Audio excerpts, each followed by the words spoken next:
queues in correctional institutions accidents? Most prisons in Indonesia experienced this issue with more than twice its capacity.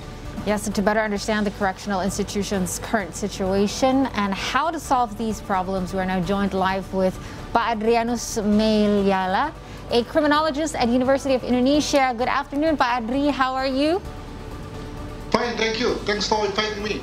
Yes, it's good to have you. So straight away, could you please tell us about the current prison overcapacity situation in the country? Is it still happening? Well, I can say that the total number of Indonesian inmates at the moment is 280,000. 280,000 inmates, while actually the capacity of Indonesian prisons is well equal to 100,000, meaning that we have the 180,000 excess in terms of number. And this is for the whole correctional institutions here in Indonesia, 100,000. Yes, throughout Indonesia. Wow. When we talk about overcapacity, we also talk about security. How do you see this aspect among prisons? Well, the correlation is very clear. You know, the higher number of inmates stays in the prison, and the lower level the security seems prevail, and that's actually what happened in the Tangerang prisons.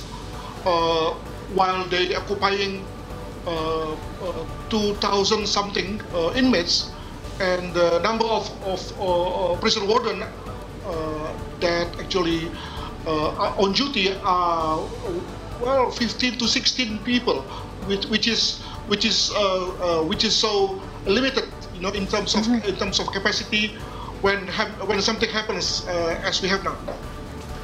But Adrianus, can you tell us about the ideal procedure if accidents such as yesterday's fire are bound to happen? There is no specific procedure in relation to fire. In emergency in general. For example, if there is a kind of prison riot,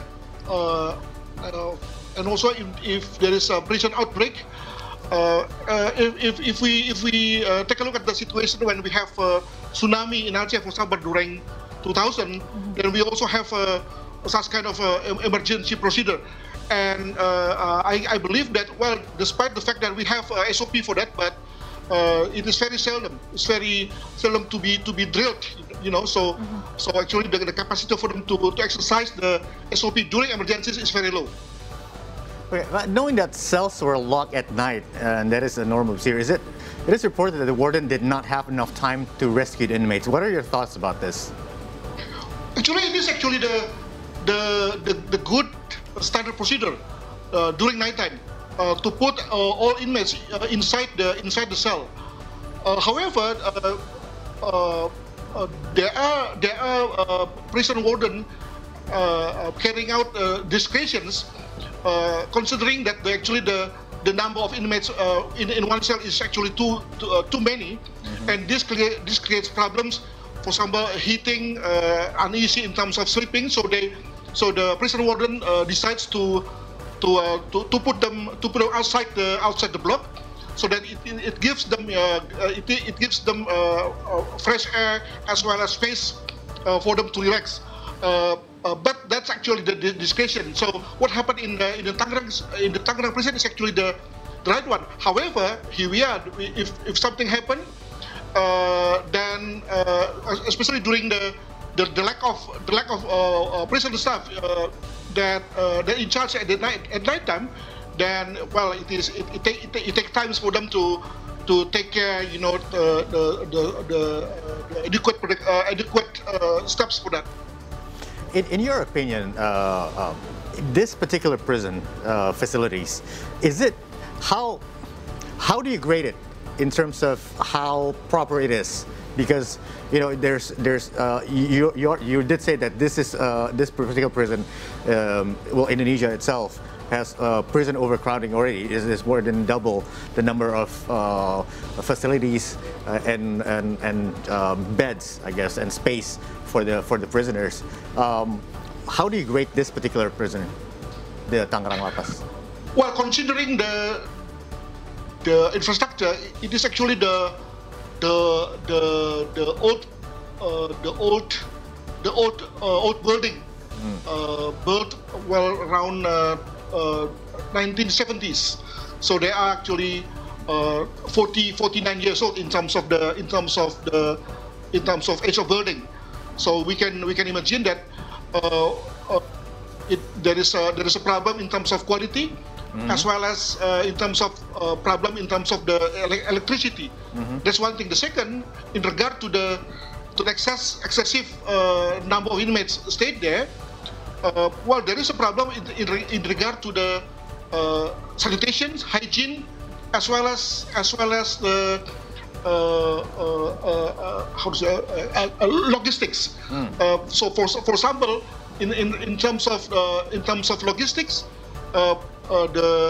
usually the prisons take care of the logistics themselves, preparing lunch, preparing dinner for themselves by themselves. But in regard to the Tangerang prison, they have to order from business outside, simply because there are the big number of inmates stayed in the prisons. Well, the government is now taking consideration and finding alternatives for prisons, especially for drugs prisoners. What is an ideal way to deal with this problem? I mean, it seems like they put too many prisoners in the correctional facilities. Well, according to the law, I mean the narcotic law, I think the wording is very clear that if a drug addict captured and arrested, so they have to end up in rehabilitation house prepared by the Indonesian Narcotic Bureau, as well as the Indonesian Minister of Health, as well as the Indonesian Minister of Social Welfare. However, in reality, it's very much different, because there are various interpretations in regard to the law, meaning that in the eyes of the very conservative officers, either the police, prosecutor, and also the judges, then there are a possibility for them to put the drug addicts in jail, rather than putting them in the rehabilitation house, as the laws have said actually. Why is that? That's actually the idea. Well, actually, there is a problem with the wording of the law. I mean, there is ambiguous wording of the law, and that actually creates an idea to amend the law to the parliament. And actually, the Minister of Law and Human Rights, Mr. Yasona, have submitted to the parliaments the idea of revising the several clauses within the narcotics law. However, so far the parliament have never arranged the sessions to start the discussion in relation to the amendment of the law. But Adrian, I also have one question, just to summarize and wrap up, because we hear a lot of reasons.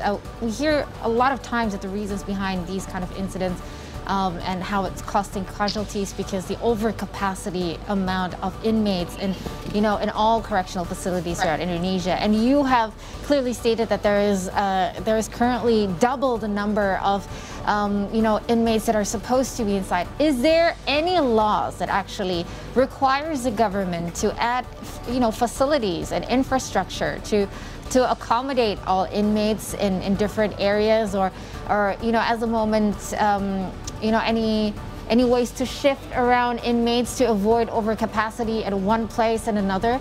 Is there a law that states that, or is the government also planning any kind of expansion of facilities? Because at the end of the day, if you're talking about social welfare, then these inmates are already in no ideal situation of accommodation if they're already over capacity in all correctional facilities.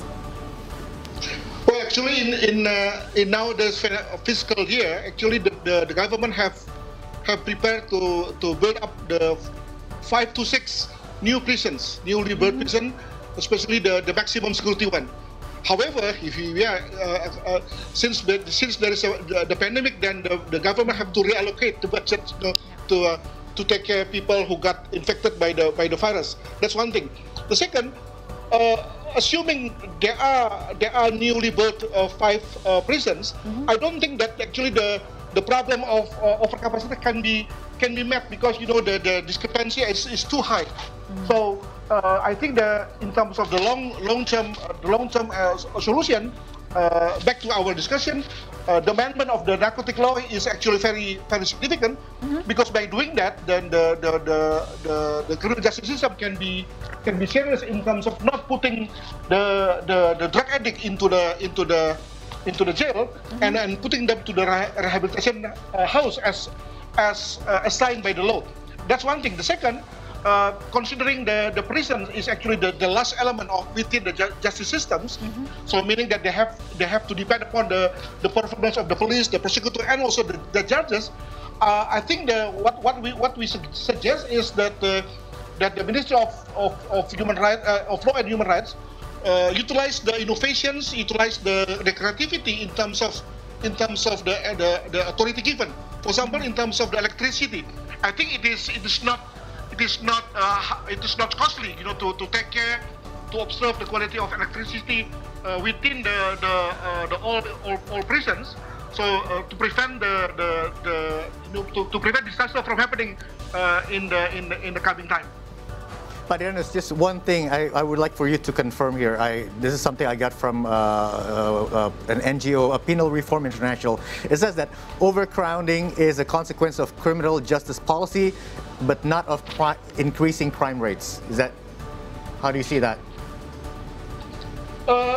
It is good. It is right, because again, if we consider the police capacity, the police power. We have now, and compared to what happened, say 10 years ago, actually the police power is actually it's doubled in terms of observing the area and also arresting the culprits. Let's say like that. So, for example, if the 10 years ago the possibility of culprit, when doing crime, then they can get free, without being punished, without being arrested. So don't do it again, because police is everywhere. The police has a motorcycle and also has power in terms of arresting people. So, or despite the fact that we conduct a minor and petty crime, the police can make sure that this person can be seen by the law and then put them to justice. This actually the problem that makes the criminal justice system, packed by